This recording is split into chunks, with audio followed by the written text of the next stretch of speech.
സ്വർണം വിൽക്കുന്നതിന് മുൻപ് ജെയ്കോയിൽ ഒന്ന് അന്വേഷിച്ചോളൂ. ഏറ്റവും ഉയർന്ന വില ജെയ്കോയിൽ തന്നെ. ജെയ്കോ ജുവൽസ്, തൊടുപുഴ. സംസ്ഥാന സ്കൂൾ കലോത്സവത്തിന്റെ സ്വർണ്ണക്കപ്പ് ഘോഷയാത്രയ്ക്ക് മൂവാറ്റുപുഴയിൽ സ്വീകരണം നൽകി. KSRTC ബസ് സ്റ്റാൻഡ് പരിസരത്ത് നിന്ന് ആരംഭിച്ച ഘോഷയാത്ര saint Augustine's girls higher secondary സ്കൂളിൽ സമാപിച്ചു. ജനുവരി 4 മുതൽ 8 വരെ തിരുവനന്തപുരത്ത് നടക്കുന്ന കേരള സ്കൂൾ കലോത്സവത്തിന് മുന്നോടിയായുള്ള സ്വർണ്ണക്കപ്പ് ഘോഷയാത്രയ്ക്ക് മൂവാറ്റുപുഴയിൽ വരവേൽപ്പ് നൽകി.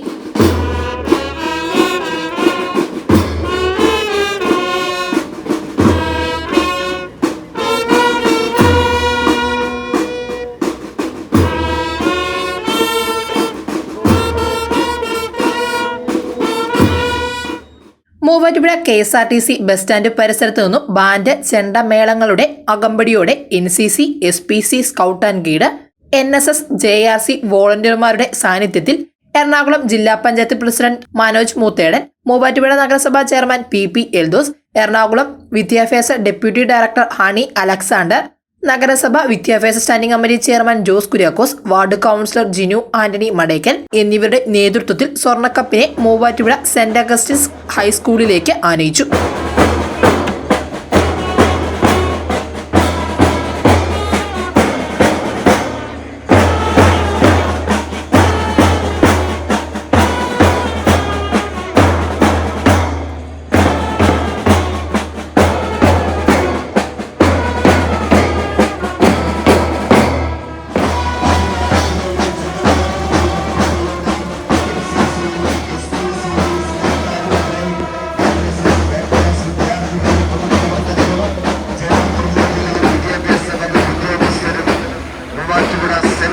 സ്കൂളിലേക്ക് ആനയിക്കുകയാണ്. ബഹുമാനപ്പെട്ട MLA ശ്രീ മാത്യു പുഴങ്ങാട്.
സ്വീകരണ സമ്മേളനം ജില്ലാ പഞ്ചായത്ത് പ്രസിഡന്റ് മനോജ് മൂത്തേടൻ ഉദ്ഘാടനം ചെയ്തു.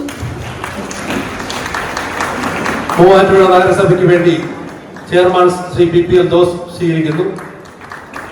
വിദ്യാഭ്യാസ വകുപ്പിന് വേണ്ടി വിദ്യാഭ്യാസ deputy director Shrimati honey Alexander കപ്പിന് സ്വീകരണം നൽകുന്നതാണ്. മറ്റ് വിശിഷ്ടാതിഥികളെല്ലാം ഒരു 3 ദിവസക്കാലം മുൻപ് ഈ സ്വർണ്ണക്കപ്പിൻ്റെ യാത്ര ആരംഭിച്ച് എല്ലാ പ്രദേശങ്ങളും കടന്നുപോയി. അത് കുട്ടികളുടെ മനസ്സിലും പൊതുസമൂഹത്തിലുമൊക്കെ വലിയ ഈ കലോത്സവത്തിൻ്റെ പ്രചരണവുമായി ബന്ധപ്പെട്ട് കലോത്സവത്തെക്കുറിച്ചുള്ള ഒരു വലിയ സങ്കല്പത്തിലേക്ക് ആ യാത്ര കടന്നു പോകുമ്പോൾ അതിൻ്റെ ഭാഗമായി നമ്മുടെ ഈ തവണത്തെ സംസ്ഥാന സ്കൂൾ കലോത്സവം തിരുവനന്തപുരം നടക്കുമ്പോൾ അവിടേക്കുള്ള ഈ സ്വർണ്ണക്കപ്പിൻ്റെ പ്രയാണമാണ് ഇവിടെ എത്തിയിട്ടുള്ളത്. സ്വർണ്ണക്കപ്പ് സത്യത്തിൽ ഞാൻ DD ഇന്നലെ വിളിച്ചു പറഞ്ഞപ്പോൾ ചില പരിപാടികൾ കട്ട് ചെയ്ത് ഇങ്ങോട്ട് വന്ന കാരണം 117 കിലോ ഉള്ള ഒരു സ്വർണ്ണക്കപ്പ് നേരിൽ ഇതുവരെ കണ്ടിട്ടില്ല. 117 പവനുള്ള സ്വർണ്ണക്കപ്പ് നേരിൽ കണ്ടിട്ടില്ല. അപ്പോൾ ഒന്ന് കാണുകയും ചെയ്യാന്നുള്ളതിലാണ്. എൽദോസിൻ്റെ നേരത്തെ കണ്ടിട്ടുള്ളൂ, പക്ഷേ ഇല്ലേ, ആദ്യമായിട്ടാണ് എൽദോസെന്ന് കാണുന്നത്. അപ്പോൾ അതുകൊണ്ട് അതിനൊരു വലിയ നമ്മുടെ ഒരു പഴയകാല ഓർമ്മയാണ്. കാരണം എത്രയോ വർഷങ്ങൾക്ക് മുൻപ് ഈ സ്വർണ്ണക്കപ്പ് ഇങ്ങനെ രൂപപ്പെടുകയും ആ നിലയിൽ അത് എല്ലാ കലോത്സവ വേദികളിലേക്കും എല്ലാ വർഷവും ഇങ്ങനെ പോകുന്നതൊക്കെ നമ്മളിങ്ങനെ പത്രത്തിലൂടെ അറിഞ്ഞിട്ടുണ്ട്. അപ്പോൾ അതുകൊണ്ട് തന്നെയാണ് ഇവിടേക്ക് എത്തിച്ചേർന്നത്. എന്തായാലും ഇന്ന് അവധി ദിവസമായിരുന്നിട്ട് പോലും നമ്മുടെ മൂവാറ്റുപുഴയിൽ അതിനെ സ്വീകരിക്കാൻ ഒരുപാട് പേര് എത്തിച്ചേർന്നു. ഇവിടുത്തെ സമീപത്തുള്ള സ്കൂളുകളും സെന്റ് അഗസ്റ്റിൻസ് സ്കൂൾ ഉൾപ്പെടെ സമീപത്തുള്ള സ്കൂളുകളിലേക്ക് അധ്യാപകരും കുട്ടികളും ഉൾപ്പെടെ വിവിധ അധ്യാപക സംഘടനാ നേതാക്കന്മാരും വിദ്യാഭ്യാസ ഉദ്യോഗസ്ഥരും ഉൾപ്പെടെ എല്ലാവരും എത്തിച്ചേർന്ന് ഈ സ്വർണ്ണക്കപ്പിന് ഉചിതമായിട്ടുള്ള ഒരു സ്വീകരണമാണ് നൽകിയിട്ടുള്ളത്. നമ്മുടെ വിദ്യാർത്ഥികളുടെ ഏറ്റവും സർഗഭാവനകളെ മുന്നോട്ട് കൊണ്ടുവരാൻ കഴിയുന്ന, അവർക്ക് അവരുടെ കഴിവുകളെ പ്രകടിപ്പിക്കാൻ കഴിയുന്ന നമ്മുടെ സ്കൂൾ കലോത്സവ വേദികൾ ഏറ്റവും ധന്യമാക്കുന്ന അല്ലെങ്കിൽ ഏറ്റവും ആവേശകരമാക്കുന്ന ഈ പ്രവർത്തനങ്ങളുടെ ഭാഗമായി സ്വർണ്ണക്കപ്പ് ഇവിടെ എത്തുമ്പോൾ ഇവിടെ സ്വീകരണം ഒരുക്കാൻ കഴിഞ്ഞുള്ള സന്തോഷം അറിയിച്ചുകൊണ്ട് ഇവിടെ കടന്നു വന്നിട്ടുള്ള എല്ലാവരെയും പ്രത്യേകമായി അഭിനന്ദിക്കുന്നു. നഗരസഭാ chairman P Eldhose, joint director Girish Cholayil, deputy director Honey G Alexander, DO R Suma, അധ്യാപക സർവീസ് സംഘടനാ നേതാക്കളായ Elias Mathew, Santhosh Kumar, D Ullas, head masters forum secretary Shaji എന്നിവർ പ്രസംഗിച്ചു. സ്വീകരണാനന്തരം സ്വർണ്ണക്കപ്പിന് ഇടുക്കി ജില്ലാ അതിർത്തിയായ മടക്കത്താനം വരെ അനുഗമിച്ച് ഇടുക്കി ജില്ലാ അധികാരികൾക്ക് കൈമാറി. News desk, Muvattupuzha news. അഹല്യയിലെ വിദഗ്ധരായ ഡോക്ടർമാരുടെ ചികിത്സ കൊണ്ട് എനിക്ക് എന്റെ കാഴ്ചശക്തി പൂർണ്ണമായും തിരിച്ചു കിട്ടി. ഇപ്പൊ എനിക്ക് ഈസിയായി വായിക്കാം. നേത്ര സംരക്ഷണത്തിന് നമ്മുടെ Ahalya. Ahalya foundation eye hospital, കേരളത്തിൽ എല്ലായിടത്തും.